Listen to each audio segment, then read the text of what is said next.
É, pessoal, estamos de volta e agora vamos falar da 33ª rodada do Campeonato Brasileiro, a rodada do final de semana. Essa rodada que começou no sábado e foi um jogo logo Fluminense e Ponte Preta.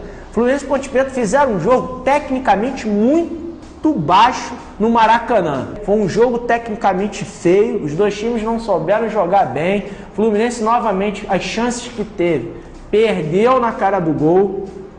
Se não fosse Diego Cavalieri em duas intervenções, o resultado podia ter sido um pouco mais elástico, podia ter sido uns 2-0 e buscar 2-0 ia ficar difícil. Achou um gol, Vanderlei Luxemburgo deu a entrevista e falou certinho, achou um gol, uma cruzada do jovem jogador do Fluminense, Marcos Júnior deu uma cruzada e o zagueiro Sacomã fez contra.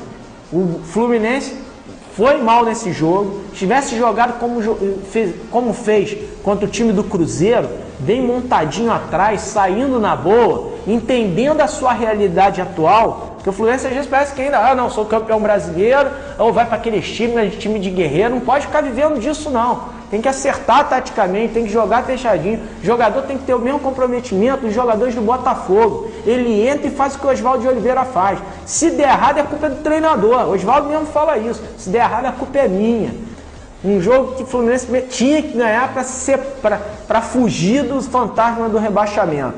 Agora, destaque no sábado foi a vitória do Corinthians depois de não sei quanto. O gol do Corinthians depois de não sei quantas rodadas, né? Ficaram o quê? 7 rodadas sem fazer um gol? Acho que é isso, né? Foi lá, 1-0, gol de Pato, mas olha, o time do Criciúma pressionando no segundo tempo. Lins perdeu pelo menos 2 ou 3 gols ali de cara com o goleiro reserva do Corinthians, porque o goleiro titular saiu machucado, teve uma distensão na posterior, mas Cássio saiu machucado. E aí, ó, o time do Criciúma teve chance, o Corinthians no primeiro tempo dominou, mas olha que o Criciúma quase empatou o jogo. E olha, se empata, o resultado era justo, hein? Foi um jogo no segundo tempo parelho. O Corinthians está precisando fazer o gol, pressionou muito no primeiro tempo, que era o time da casa, torcida em cima, mas levou susto também no primeiro tempo. Vamos abrir o olho, Corinthians. Corinthians também que, olha, tá oscilando muito, é campeão do mundo, mas não tá mostrando futebol de campeão do mundo que nada. E aí veio o domingo. Domingo que um jogo que eu vou destacar foi a vitória do São Paulo. São Paulo ganhou de 1-0, mas foi um time guerreiro. Com menos 2 jogadores no segundo tempo, segurou o Bahia o tempo todo. Vitória importantíssima, que ali passou à frente do Flamengo, foi a 40 pontos, se distanciou, acho que está se distanciando, porque está numa crescente no campeonato, se distanciou da zona do rebaixamento. Um outro jogo que eu quero falar aqui é o do Goiás. Walter, destaque do campeonato, mais uma vez desequilibrou, deu passe para gol, arrebentou nesse jogo e o time bateu o Atlético Paranaense por 3-0. E vamos ao jogo do Flamengo, né? Flamengo e Atlético Mineiro, time dos remendados. O time do Cruzeiro veio com 3 titulares, o Atlético Mineiro. 3, o goleiro foi o goleiro Vitor veio como Vitor, o Leonardo Silva. Isso, e o Fernandinho, Jô e Fernandinho veio com 7 reservas, sendo os 7 reservas, é reserva do reserva. Tanto é que o garoto que fez o gol, Lucas Cândido, é a 3ª opção na lateral esquerda.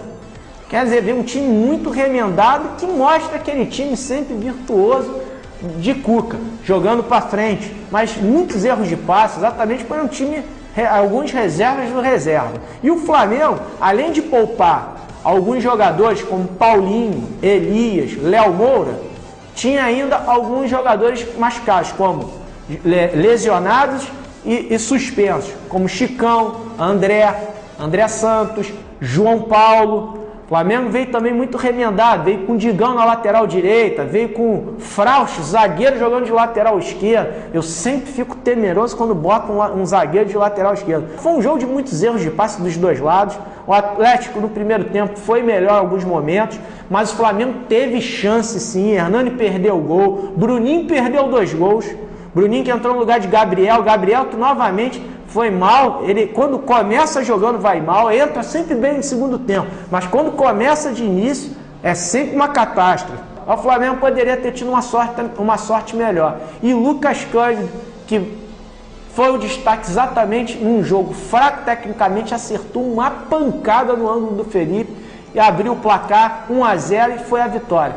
Vitória para alguns justas, para mim eu acho que o empate, o 0-0 seria a melhor coisa para esse jogo, mas saiu o vencedor. Flamengo se deu o luxo de perder um jogo exatamente visando o jogo da Copa do Brasil, que é um jogo de mata-mata, é o jogo único para ver se vai para a semifinal contra o Botafogo. Fez certo, errado, o campeonato vai dizer lá no final. Eu acho que no momento ainda não era momento de poupar ninguém, tem que ir. O Flamengo tinha que ganhar para ir a 43 e deixar a zona do rebaixamento 10 pontos de diferença.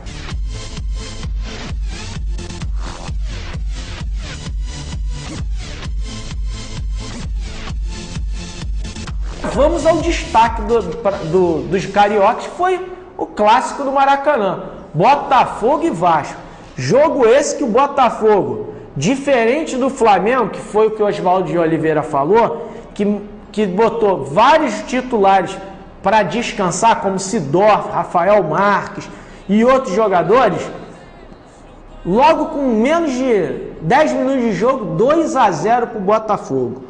Como eu falei no bloco anterior, muitos falaram que foi culpa do goleiro. Não, culpa do goleiro nada. O goleiro falhou no segundo gol. Realmente bateu, foi ali para aquela manchete, bateu roupa errado, fez um movimento para botar a bola para a lateral e a bola foi para dentro da área. E aí o Lodeiro fez o segundo gol. Mas o gol de Dankler foi um gol que não foi culpa do goleiro. A bola, um escanteio, sobrou para o jogador, ele bateu de primeira, desviou no jogador e entrou entre o goleiro e a trave. O que a gente pode, de repente, discutir ali é que é o seguinte: goleiro que é goleiro não pode tomar o gol no canto dele ali, entre a trave e ele. Ali não pode. Tira de joelho, bota o corpo, leva a bolada na cara, mas não pode. Mas tudo bem, o chute saiu cruzado, ele saiu para a defesa cruzar, a bola desviou e entrou. Beleza. E aí eu já vi jogador do Vasco reclamar com o goleiro. Quando teve falha, teve jogador como... Teve um jogador, Sandro Silva, foi ficar discutindo com o Yuri dentro da área e deu as costas pro lance. E logo deu a saída, erro de passe, o Lodeiro pega a bola, vai, chuta, o goleiro bate roupa, segundo gol. Parecia que ia ser uma lavada. E o Botafogo realmente dominando até os primeiros 30 minutos de jogo. E no segundo tempo entra quem? Juninho Pernambucano. Diferencial desse jogo. Juninho, aquele jogador triste no final do jogo contra o Goiás, parecia um jogador revitalizado, correu o campo todo, parecia um garoto, porque os dois gols saíram no pé de Juninho Pernambucano. E olha que a virada poderia, se não fosse o Jefferson, aquela falta maestralmente batida, Jefferson, que é um goleiro de nível de seleção, reserva de Júlio César, foi lá e buscou no ângulo. E Juninho deu outra cara para esse time do Vasco. O Vasco começou a ter jogada de qualidade, a bola sai do meio de campo com qualidade, melhorou o time como um todo. E o vigor dele, a garotada, vendo ele correndo pra caramba, começou a se doar em campo. Dorival Júnior deu a chamada no vestiário e o time voltou com outra postura, é o que o zagueirão pediu, Jomar, precisamos de uma postura, e veio com uma postura diferente, veio pra frente. Juninho, que entrou no lugar de Felipe Souto, achava que até no início do primeiro tempo achei, não tinha que ter tirado Felipe Souto, tinha que ter tirado Sandro Silva, não sei o que, mas não, entrou o Wendel no lugar de Sandro Silva, outro jogador que deu movimentação, e aí foi recompensado o time do Vasco, buscou o resultado, Jomar empatou, mas mais uma vez deu mole, tá ali com 33 pontos, numa situação desconfortável no campeonato. Vasco está ali, é o primeiro da zona de rebaixamento.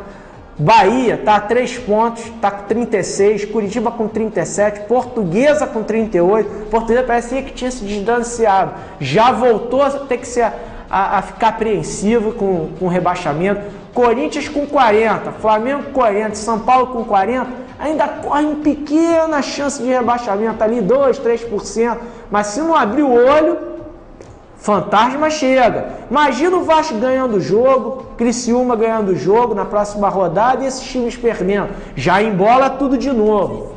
Vão acordar, a galera tem aí, mas vamos ver, eu acredito que o Vasco ainda consiga sair dessa zona de rebaixamento. E lá em cima, Botafogo, vamos abrir o olho, tá com 46, tá com 50 pontos e o Goiás já tá com 46, a 4 pontinhos de vocês.